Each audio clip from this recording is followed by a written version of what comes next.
যেই ক্যাম্পাসের আলো বাতাস আর বিদ্যায় আবু সাঈদ হয়ে উঠেছিলেন বৈষম্যের বিরুদ্ধের বিপ্লবী, সেখানেই তার স্মরণে শোকাতুর ক্যাম্পাসে লাল আবহ। রক্তাক্ত জুলাইয়ের স্মৃতিচিহ্ন আর স্মৃতি রোমন্থনের সকাল থেকেই বেরোবি ক্যাম্পাস হয়ে উঠেছে শোকে গম্ভীর, শোকাতুর। আমরা আবু সাঈদের শিক্ষার্থীদের রক্তে ভেজা জামার মোড়কে আসা রক্তাক্ত জুলাই দ্বিতীয় বর্ষে আজ কেবল আবু সাঈদের স্মরণ নয়, বরং আয়োজন উৎসর্গ হয়েছে জুলাইয়ের সকল শহীদদের প্রতি। বক্তৃতার মঞ্চ থেকে তাই উচ্চারিত হচ্ছে আবু সাঈদের ত্যাগের মহত্ব আর দেশ গঠনের শপথ।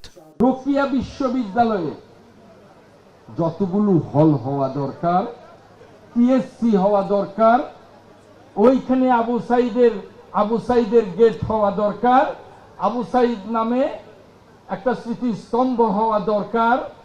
বেগম রোকেয়া বিশ্ববিদ্যালয়ের শোক ছুঁয়েছে আবু সাঈদের পৈতৃক ভিটার আঙিনা পর্যন্ত। এদিন সকালে স্থানীয় প্রশাসনের পরপরই ছাত্রদল সহ বিভিন্ন ছাত্র সংগঠন, রাজনৈতিক দল, সামাজিক সংগঠন ও বিভিন্ন শ্রেণী পেশার মানুষ শ্রদ্ধা জানান শহীদ আবু সাঈদের সমাধিতে। ভিটামিন ই ও সি সিরাম 8টি প্রাকৃতিক অয়েল সমৃদ্ধ লিলি সিরাম অয়েল, যা চুল পড়া কমায় মাত্র 30 দিনে। আজকে শহীদ আবু সাঈদের দ্বিতীয় মৃত্যুবার্ষিকী এবং এই শহীদের মাধ্যমে, এই জীবন বিলের মাধ্যমে তিনি জাতিকে, এই ইয়ং জেনারেশনকে ফ্যাসিবাদের বিরুদ্ধে কিভাবে দাঁড়াতে হয় সেই পথ উন্মুক্ত করেছিলেন।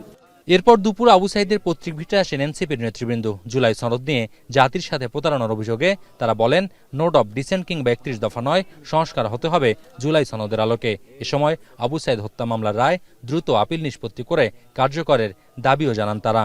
আবু সাঈদ বৈষম্য বিরোধী ছাত্র আন্দোলনের একজন সমন্বয়ক হিসেবে দমন নীতির বিরুদ্ধে দাঁড়িয়েছিলেন দুহাত প্রসারিত করে, এবং যিনি বুলেট বুকে নিয়ে শাহাদাত বরণ করেছেন, এবং আমাদের যেই গণ আন্দোলন থেকে গণ অভ্যুত্থান এবং বিপ্লবের দিকে যাত্রা, তার সূত্রপাত ঘটেছিল এই 16 জুলাই আবু সাঈদের শাহাদাত বরণের মধ্য দিয়ে।